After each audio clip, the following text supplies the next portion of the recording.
Olá, sejam bem-vindas, sejam bem-vindos. Estamos começando mais uma live wall começando por aqui. Vão chegando. Hoje vamos falar sobre mais uma questão extremamente importante com relação à NR1, que é essa questão do assédio.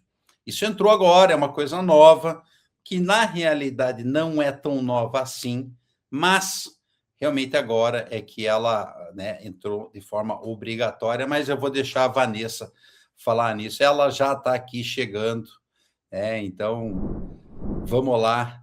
Oi, Vanessa, boa noite. Olá, Rafael, boa noite, como vai? Tudo bem? Tudo ótimo, tudo ótimo. Vanessa, primeiro de tudo, muito obrigado por estar aqui com a gente, né? É Imagina. um grande prazer, uma honra. E para começar, apresente-se, fala um pouquinho quem que é a Vanessa para quem ainda não te conhece. Claro, Rafael, mais uma vez eu gostaria de agradecer imensamente o convite feito por você, em nome da UOL Life. Estou muito honrada em termos este debate sobre esse tema que é tão importante, essencial, que é a nova NR1, com a frente de assédio. Espero poder contribuir com o tema. Eu sou a Vanessa Sapiência, sou advogada, diretora de compliance de novos negócios do escritório Pellegrini Monteiro Advogados. Possuo 25 anos de experiência na área jurídica, sou especialista em direito empresarial do trabalho pela Fundação Getúlio Vargas, fiz algumas pós-graduações internacionais em Business Law, International Business Management, e estou absolutamente honrada em participar deste fórum. Imagina, é uma honra para a gente ter você aqui. Isso que você ainda foi humilde, Imagina. não falou da experiência trabalhando no Canadá, curso, né? É fato. É verdade. Eu trabalhei em grandes multinacionais aqui no Brasil, na Natura, ISS Brasil, Walmart. Passei os últimos 5 anos em Vancouver, trabalhando em grandes escritórios de advocacia, nas frentes de direito empresarial. Foi uma experiência muito rica e que ajuda bastante, né? Esse olhar de direito comparado, nos nossos Uhum. temas aqui trabalhistas também, foi muito importante, um divisor de águas, essencialmente em razão das normas de compliance canadense. Perfeito, perfeito. Não, bom demais, né? E vamos lá, né? NR1, né? Mudou, uma galera entrando em pânico, aquela loucura. O E... governo falou: não, fiquem tranquilos, nós vamos dar um tempo, não vamos multar por um ano. Se o ano passou rápido demais, ninguém se mexeu, tá todo mundo desesperado. Então, vamos lá, né? Com essa nova NR1, o que mudou com essa inclusão dos riscos psicossociais no PGR? A nova NR1, acho que a grande mudança que a gente precisa deixar bem transparente, bem claro, é que ela trata a saúde mental como um tema de gestão de riscos e não apenas um tema de RH. A NR1 ela é a mãe de todas as regulamentadoras e ela vem sendo debatida nos últimos 3 anos. Não é algo que é tão novo assim, em razão de todas as movimentações, inclusive globais. Rafael, teve uma recomendação em 2022 por parte da OIT e da OMS, percebendo a questão do adoecimento global em razão de transtornos mentais.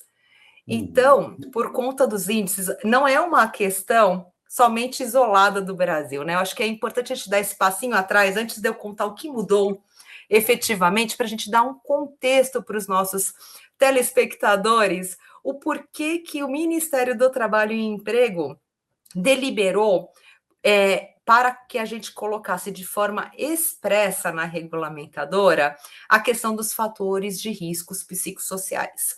Houve um movimento muito grande em 2022, mundial, em razão dos afastamentos previdenciários por conta dos transtornos mentais. Uma recomendação conjunta foi exarada. E a NR17, em 2022, também sofreu algumas alterações. E não fazia o menor sentido a NR1, que é o guarda-chuva, não refletir os pontos já tratados na NR17. Então, em 2024, a fatídica portaria 1419 fez com que houvesse, de forma expressa, no item da NR, a inserção do conceito do mapeamento mandatório dos fatores de riscos psicossociais. Então, o que efetivamente mudou na NR1 é a forma mandatória de que todos os riscos, além de ergonômicos, acidentários, ocupacionais, todos os riscos já conhecidos e palpáveis, os psicossociais também ingressassem neste movimento de mapeamento. Então, o que isso significa? Vamos lá, Vanessa, traduza, o que significa isso? A empresa, basicamente, ela vai precisar olhar para elementos como a organização do trabalho, as suas práticas de gestão, a cultura organizacional e o comportamento das lideranças. Ou seja, o tema sai da lógica apenas reativa e entra na lógica da prevenção. E é uma gestão estruturada de riscos, ou seja, a gente tem uma oportunidade de ouro nas mãos para que a gente transforme essa nova cultura, este novo olhar, numa gestão efetiva de combate a riscos e uma ferramenta de compliance efetiva nas organizações. Eu até digo mais, né? Vai deixar a relação mais humanizada. Às vezes no Justamente. trabalho fica tudo tão robótico, tudo tão automatizado, né? E a gente Uhum. acaba esquecendo um pouco do lado humano. E quando eu falo esquecendo, às vezes não é só a empresa, às vezes somos nós mesmos, né? A gente mesmo, Exato. às vezes, né, fica naquela. Eu trabalho remoto aqui em casa, né? Às vezes eu Uhum. paro em 15 minutos, almoço e já volto. Falo assim, calma, você não precisa correr tanto assim. Você pode almoçar meia hora, uma hora, né? Você pode Respira. respirar, né? Mas a gente mesmo, muitas vezes, nos colocamos numa posição de robô, né? De ter que fazer, fazer, fazer, fazer. Então, isso é bom porque dá esse ajuste. Eu digo que vai humanizar um pouquinho mais, né? Vai fazer com que Uhum. tanto nós quanto a empresa olhe para esse lado humano, né? Na minha percepção aí também. E aí, agora, até entrando mais na questão do assédio mesmo, Uhum. você acha que o assédio passou a ser tratado como um risco ocupacional e ele saiu apenas como uma questão da esfera jurídica? O que foi que teve essa mudança? O assédio, ele é uma das vertentes dos fatores de riscos psicossociais. Na verdade, o assédio, ele raramente é um problema isolado entre duas pessoas, né, Rafael? Na maioria Uhum. das vezes, ele está ligado a falhas estruturais na organização do trabalho. Ou seja, metas abusivas, uma cultura de gestão baseada em medo ou ausência de canais de diálogo. Então, quando nós tratamos o assédio apenas como uma questão jurídica, a atuação ocorre depois do dano. E o que isso quer dizer? A gente aguarda que haja uma ação judicial, um processo disciplinar, para a gente olhar para aquele fator que já vem ocorrendo há algum tempo. Então, quando a NR1 classifica o assédio como um dos pontos de risco ocupacional, ela reconhece que ele pode e deve ser prevenido por meio da gestão organizacional. Isso vai envolver medidas como capacitação da liderança, revisão de prática de gestão, né? Ou seja, é o que a gente estava falando, é o olhar humano, é uma gestão que ela acolhe. É óbvio que as metas, elas fazem parte da essência das atividades, né? Todos temos que performar, vivemos num capitalismo, ninguém está falando, ah, não, agora é terapia do abraço, agora estamos no movimento só da felicidade corporativa. Esse movimento, ele é muito importante, mas o que esta NR1 vai proporcionar, de fato, é uma gestão. Então, ela vai ser uma ferramenta. Então, isso vai ser muito positivo para a gente monitorar o ambiente de trabalho. Porque o assédio ele não é apenas um comportamento individual. Muitas vezes ele é um sintoma da falha da gestão. Uhum. Bem interessante. Até vou deixar aqui, pessoal, que tem alguma dúvida, alguma pergunta, aproveita a oportunidade e manda ver, né? A gente vai responder tudo que vocês perguntarem. Então, até acho que é legal agora você talvez trazer, explicar um pouco melhor o que é o assédio moral, né? Porque muita gente às vezes fala assim, me cobrou demais é assédio moral. Não, calma, também não é assim, né? Então, quais características realmente definem o assédio moral? E é como você falou, um lado que eu acho muito interessante é as pessoas aprenderem o que é cada coisa. Né? Exato, é a gente separar o joio do trigo, né, Rafael? Isso, até porque eles saibam como não fazer e como não sofrer. Então, acho que esse lado da conscientização, para mim, é o melhor de tudo nesse aspecto todo.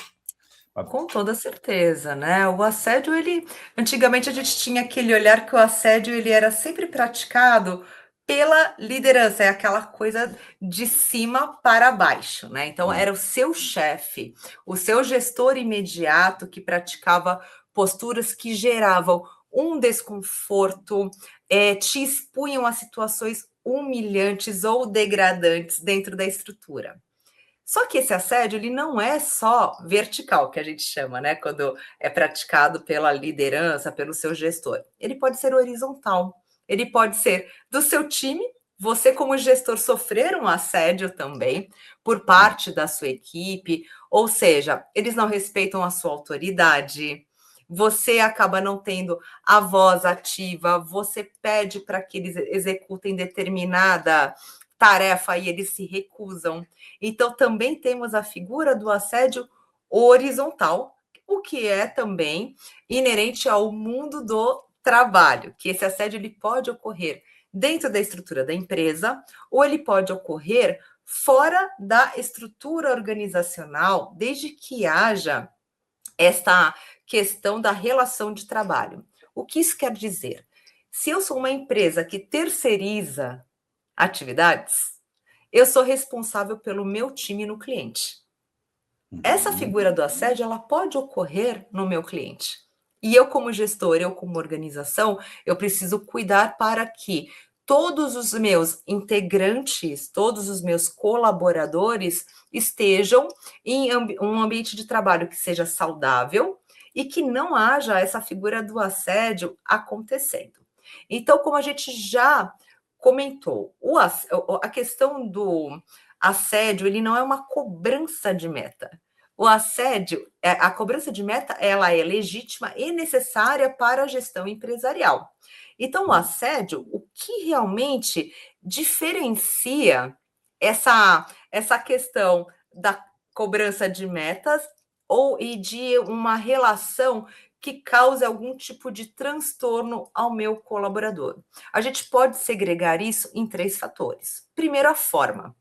A cobrança, ela precisa ser feita com respeito e objetividade. Ou seja, a gente sempre fala, você elogia em público e faz qualquer tipo de crítica de forma privada. Você não vai expor, né, o seu time a uma coletividade para dar uma bronca, para falar, olha, sou seu chefe, eu que mando aqui, você fez errado, isso não pode. Viu, Rafael? Olha só, ela estava aqui trabalhando, fez tudo errado. Isso sim, isso é uma exposição desnecessária, né? O segundo ponto é a finalidade. A cobrança, ela busca orientar e melhorar resultados. O assédio, não, ele tem um caráter humilhante ou intimidatório. Então, a gente percebe, a gente faz a segregação e começa a separar o joio do trigo. O terceiro contexto é a repetição. Quando a cobrança se torna constante, desproporcional, expõe o trabalhador ao constrangimento, aí sim, ela pode caracterizar um assédio, seria uma perseguição. Então, acho que o problema não é cobrar o resultado, o problema é quando a cobrança se transforma em constrangimento. Essa é a principal diferença. Interessante, interessante. Você consegue dar alguns exemplos práticos que você já experienciou ou já tratou aí em toda a tua carreira? Aí, alguns exemplos para o pessoal entender? Não, com certeza. Eu acho que assim, uma das ilustrações é o que a gente estava aqui representando, né? Estamos num ambiente, eu tenho uma pessoa da minha equipe que eu vou chamar de Cristina, que estava fazendo alguma atividade de forma inadequada, e eu vou repreendê-la na sua frente. Então, eu vou chegar, Cristina, caramba, de novo, você faz tudo errado. Eu te explico 1000 vezes, você não entende, você é burra. Você tem questões aí, o seu tico e teco, eles não conversam. Rafael, olha isso, que absurdo que ela fez. Isso é o quê? É um assédio. Né? Eu começar a fazer esse tipo de chacota. Ou ainda, eu estimular uma competição desproporcional entre meu time. Então, para ilustrar a competição, eu vou eleger o melhor e o pior colaborador da equipe. Então, eu vou chamar aqui ao palco o senhor José, que foi o pior colaborador do setor. E aí eu bato palmas na frente de todo mundo, chamo ao palco que eu vou improvisar e entrego uma banana para ele. Por exemplo, isso já aconteceu numa reclamação trabalhista. Meu Deus do Então, tem de céu. tudo. Inclusive, a campanha do Ministério Público do Trabalho, eles fizeram um exemplo muito parecido, porque essa situação ela ficou meio que um exemplo, infelizmente, típico em aulas de direito do trabalho, porque houve uma reclamação trabalhista que teve a eleição do incompetente do mês. E aí a campanha ilustrando o assédio moral do Ministério Público do Trabalho é justamente essa situação que a gente acabou aqui de simular. Chama ao palco o incompetente do mês. Esse daí acho que não haveria dúvida. Pesado, né, Rafael? É qualquer coisa que vá dirimir a imagem do outro, né? A autopercepção Isso, do outro, diminuir. né? Já é um fator de assédio, né? E assim, acho que o principal ponto de assédio acaba sendo no time de vendas, em geral, né? Onde tem essa pressão, né, constante por resultado. E aí, como de forma clara você consegue separar? Claro, você já explicou todos os fatores, né? Uhum. Mas algum exemplo prático dessa área em específico, porque toda empresa vive de vendas, né? E Sim, a sem área de dúvida. vendas, eu falo assim, o vendedor ele é uma pessoa corajosa, né? Porque É ele está bastante. todo mês correndo atrás de um número, sendo cobrado por cima, tomando não, né, do cliente lá na ponta, Uhum. e ele se automotiva a cada mês. Eu falo assim, é impressionante, né? Minha esposa é vendedora, eu falo, meu, isso é uma habilidade nata dela, né? Mas haja coração. Fato, né? O que eu acho que, assim, que é importante também a gente só relembrar que a NR1 ela não olha para o indivíduo, né? Ela olha para a coletividade. Então, o fator de risco ele é do ambiente laboral. Ele não é uma característica minha. Então, qualquer tipo de situação que eu esteja sujeita, por exemplo, a gente estava conversando, peguei um trânsito para chegar de 2 horas. Isso causa o quê? Estresse.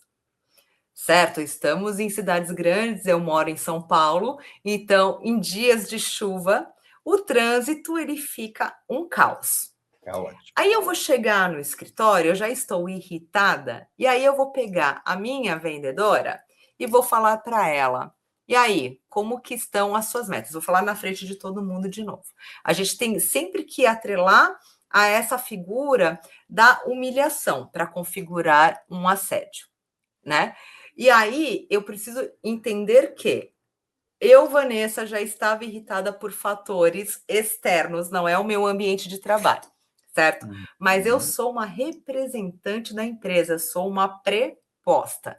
Então, quando a gente é representante da empresa, a gente atua em nome do empregador. Então, a gente precisa tomar muito cuidado com as atitudes que a gente acaba tendo como gestores de equipe. Se eu fizer uma cobrança vexatória na frente dos colegas e desqualificar essa colaboradora, eu estou praticando assédio. Né? Então, eu tenho que sempre atrelar alguma postura que diminua, que cause um constrangimento coletivo, né? Ou ainda uma perseguição. Eu fico perseguindo, perseguindo, perseguindo, porque o meu intuito é deixar a pessoa para baixo, né? Então a gente precisa fazer sempre esses recortes.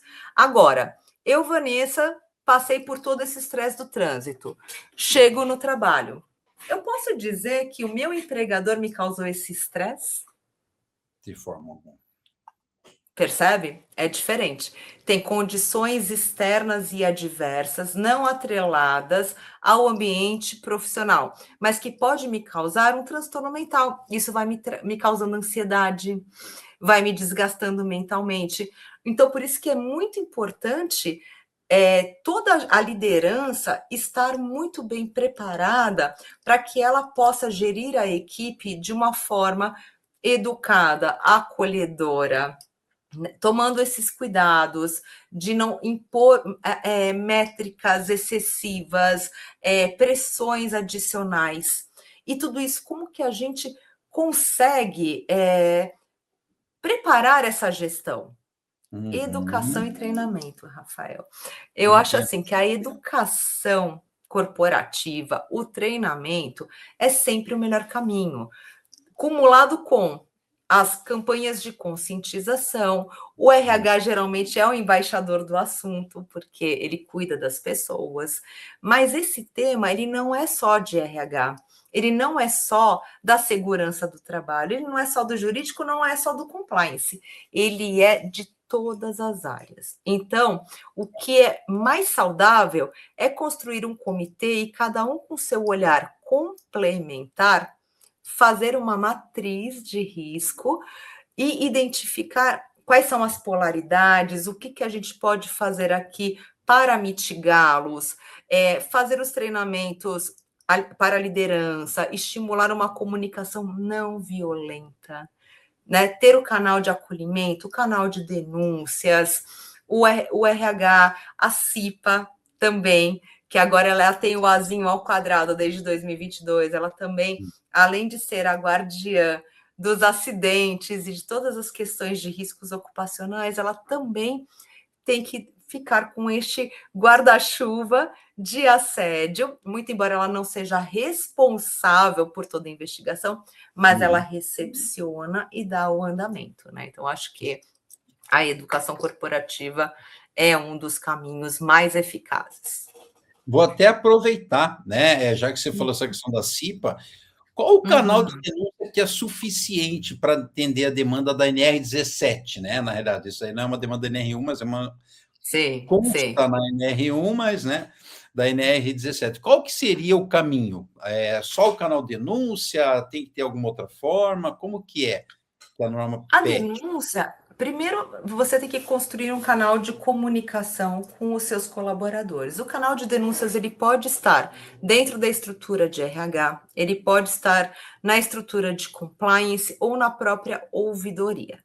O que a gente precisa garantir em termos de conforto é que essa denúncia ela pode ser anônima, não há exposição, é encorajado que se houver qualquer tipo de situação como um assédio moral, que é inadmissível, que ela seja reportada para que a empresa acione todas as áreas responsáveis para promover uma investigação séria e respeitosa e ter o contraditório, que é o que a gente alega juridicamente, né? Para toda a argumentação existe uma defesa, a gente precisa ouvir todo mundo e apurar a verdade real dos fatos.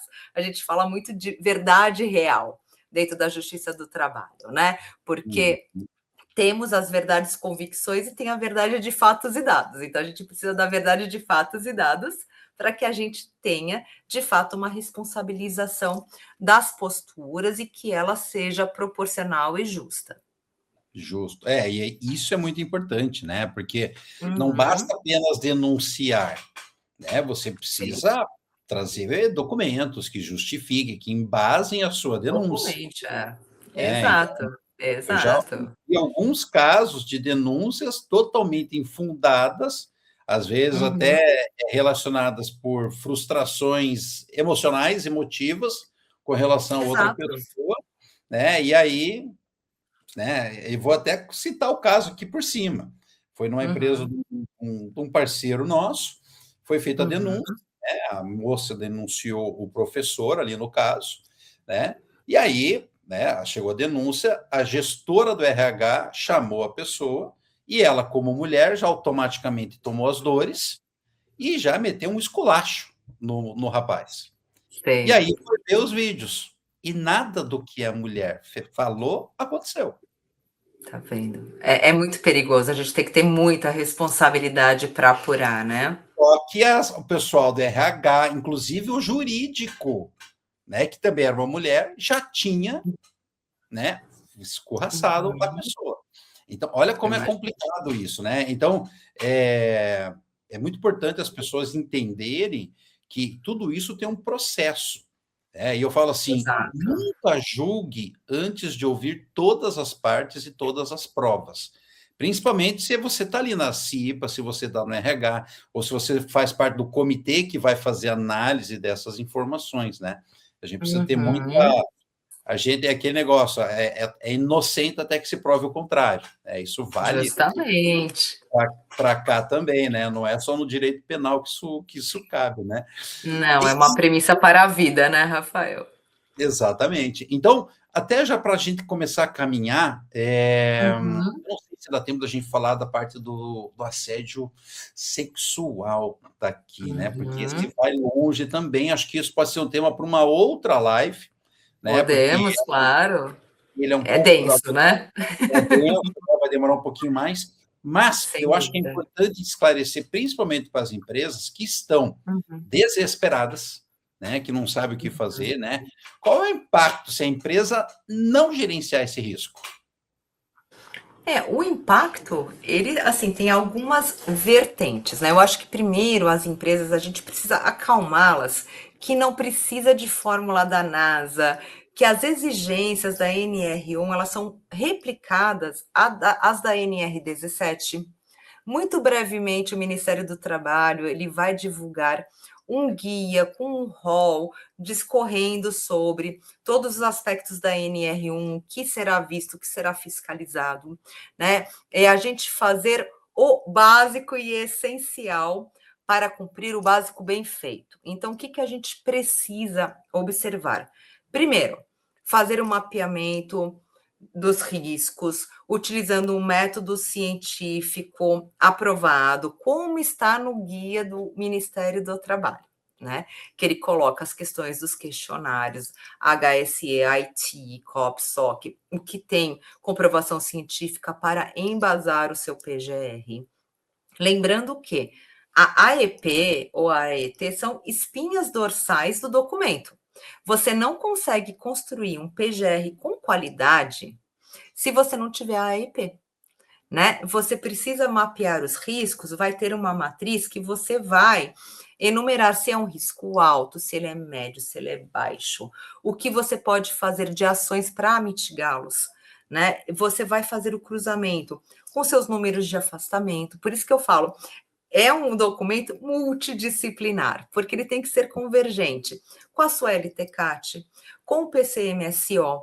Todos os documentos eles têm que falar exatamente a mesma linguagem, porque eu não posso construir, como era muito comum no passado, um documento padrão, guarda-chuva, que falava de num formato mais en passant, e o outro documento falava de risco ambiental, assim, totalmente desconectado com o que havia sido mapeado no primeiro documento. Então, a gente precisa que todos eles sejam convergentes, né? Que tenham esse olhar multidisciplinar e que a gente, assim, primeiro, que as empresas se acalmem, né? Maio está chegando, a gente vai ter mais diretrizes por parte do governo, mas eu acho que assim, o que é muito importante é que todos entendam que a ANR ela sempre existiu. Né? A gente teve toda essa mudança, mas desde 2022 a gente já tinha na NR17 refletido este cenário. Então, hoje, se um agente, se um auditor chegar na empresa, ele pode multar se ele encontrar diversos riscos, né? Já existentes. A gente soube de algumas multas em grandes atacadistas que foi amplamente divulgado na mídia tendo uma multa por reincidência. Então, a gente sabe o que a gente precisa fazer, né? Que é cuidar do nosso ambiente, que é cuidar das pessoas. Então, a gente não precisa ter medo de fazer isso, né? Eu acho que as empresas que compreenderem essa mudança, incorporarem a gestão dos riscos psicossociais de forma estruturada, elas estarão mais preparadas para construir ambientes de trabalho sustentáveis e juridicamente mais seguros. Que eu acho que é essa a oportunidade que a gente tem nas mãos, e essa oportunidade é ouro.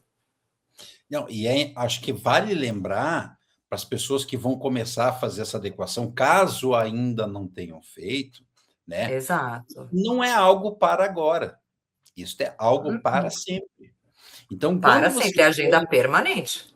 É uma agenda permanente. Então, quando vocês forem fazer esse ajuste, já pensem num processo de curto prazo, médio prazo, longo Uhum. prazo.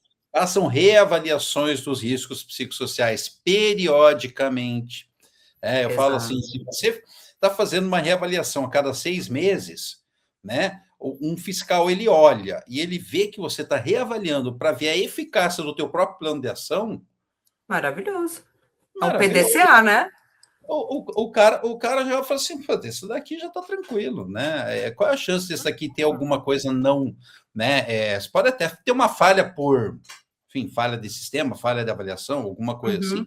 mas vê que não é algo intencional, que não é algo generalizado, é uma exceção. Então, uma empresa que ela Exato. vai transformar esse NR1, e eu gosto muito de trazer a seguinte perspectiva: a NR1 é uma oportunidade das empresas criarem um Uhum. verdadeiro clima de bem-estar dentro da empresa. E aí Também. vem um outro ponto, que agora eu tenho que trazer o meu peixe aqui da psicologia positiva, né? O quanto Sei. de produtividade isso aumenta para a empresa. E acho que esse é o grande ponto, né? O empresário, que ele olhe essas adequações como um investimento mesmo, porque vai dar mais resultado. O trabalhador, que ele trabalha satisfeito, ele não falta, ele não atrasa, ele não tem o Uhum. presenteísmo, porque ele tem foco, ele tem realização. Justamente. Então, tudo isso transforma a empresa em um exemplo de eficiência.